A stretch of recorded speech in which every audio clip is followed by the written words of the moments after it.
Chapitre 38. La circoncision du Baptiste. Je vois la maison en fête. C'est le jour de la circoncision. Marie a pris soin que tout soit beau et en ordre. Les pièces brillent de lumière et aussi les plus belles étoffes, les plus beaux meubles. C'est une splendeur. Il y a beaucoup de monde. Marie se déplace, agile parmi les groupes, toute belle dans son plus beau vêtement blanc. Élisabeth, révérée comme une matrone, jouit délicieusement de la fête. Le bébé est sur son sein, repu de lait. Vient le moment de la circoncision. Nous l'appellerons Zacharie. Tu te fais vieux, et il convient que ton nom soit donné à l'enfant, disent les hommes. Certainement non, s'écrie la mère. Son nom est Jean. Son nom doit être un témoignage de la puissance de Dieu. Mais quand donc y a-t-il eu un Jean dans notre parenté? N'importe, il doit s'appeler Jean. Que dis-tu, Zacharie? Tu veux qu'il ait ton nom, n'est-ce pas? Zacharie fait signe que non. Il prend la tablette et écrit « Jean est son nom ». Et il a à peine fini d'écrire qu'il ajoute avec sa langue libérée « Puisque Dieu a fait une grande grâce à moi, son père et à sa mère, et à ce petit, son nouveau serviteur, qui passera en effet sa vie à glorifier le Seigneur, et il sera appelé grand dans la suite des siècles et aux yeux de Dieu, parce qu'il s'emploiera à convertir les cœurs au Seigneur très haut. L'ange l'a dit, et moi je ne l'ai pas cru, mais maintenant je crois, et la lumière se fait en moi. Elle est parmi nous, et vous ne la voyez pas. Son sort sera d'être ignoré, parce que les hommes ont l'esprit encombré, endormi. Mais mon fils la verra, et parlera d'elle, et tournera vers elle les cœurs des justes d'Israël. Ô bienheureux ceux qui croiront en elle, et croiront toujours à la parole du Seigneur.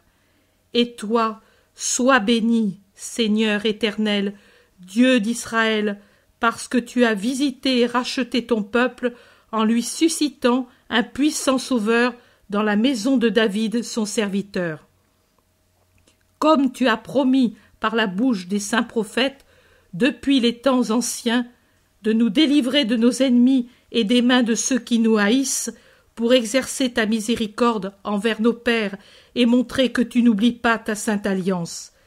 Tel est le serment que tu as fait à Abraham notre père, de nous accorder que, sans crainte, délivrés de la main de nos ennemis, nous te servions dans la sainteté et la justice, en ta présence, pendant toute la vie, et ainsi jusqu'à la fin. Les personnes présentes sont dans la stupeur, pour le nom, pour le miracle et pour les paroles de Zacharie. Élisabeth, à la première parole de Zacharie, avait hurlé de joie. Maintenant elle pleure, pendant que Marie la tient embrassée et la caresse joyeusement. On porte ailleurs le nouveau-né pour la circoncision. Quand on le rapporte, le petit Jean crie de toute sa voix. Même le lait de sa maman ne le calme pas. Il se débat comme un jeune poulain. Mais Marie le prend et le berce, et lui se tait et se calme.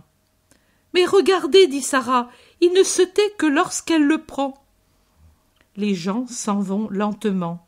Dans la pièce, il ne reste que Marie avec le bébé dans les bras et Élisabeth toute heureuse. Zacharie entre et ferme la porte. Il regarde Marie avec les larmes aux yeux. Il veut parler, puis se tait. Il s'avance. Il s'agenouille devant Marie. « Bénis le misérable serviteur du Seigneur, lui dit-il. Bénis-le, puisque tu peux le faire, toi qui le portes en ton sein. La parole de Dieu m'a parlé quand j'ai reconnu mon erreur et que j'ai cru à tout ce qui m'avait été dit. Je te vois, et aussi ton heureuse destinée. J'adore en toi le Dieu de Jacob. Toi, mon premier temple, où le premier prêtre devenu conscient peut à présent prier l'Éternel. Tu es béni, toi qui as obtenu grâce pour le monde et lui portes le Sauveur. Pardonne à ton serviteur s'il n'a pas vu au premier abord ta majesté. C'est toutes les grâces que tu nous as apportées avec ta venue, parce que, où tu vas, ô pleine de grâce, Dieu opère ses miracles, et saints sont les murs où tu entres, saintes deviennent les oreilles qui entendent ta voix et les chairs que tu touches, saints les cœurs parce que tu donnes les grâces. Mère du Très-Haut, Vierge annoncée par les prophètes et attendue pour donner au peuple de Dieu le Sauveur. Marie sourit, allumée par l'humilité, et elle parle. Louange au Seigneur, à lui seul, c'est de lui, pas de moi, que vient toute grâce. Et lui t'a accordé sa grâce pour que tu l'aimes et le serves à la perfection le reste de ta vie, pour mériter son royaume que mon Fils ouvrira aux patriarches, aux prophètes, aux justes du Seigneur. Et toi, maintenant, qui peux prier devant le Saint, prie pour la servante du Très-Haut, parce que être la mère du Fils de Dieu, c'est une bienheureuse destinée. Être mère du Rédempteur, c'est une destinée d'atroces douleurs. Prie pour moi, qui, heure après heure, sens grandir le poids de ma souffrance, et c'est toute une vie qu'il me faudra le porter.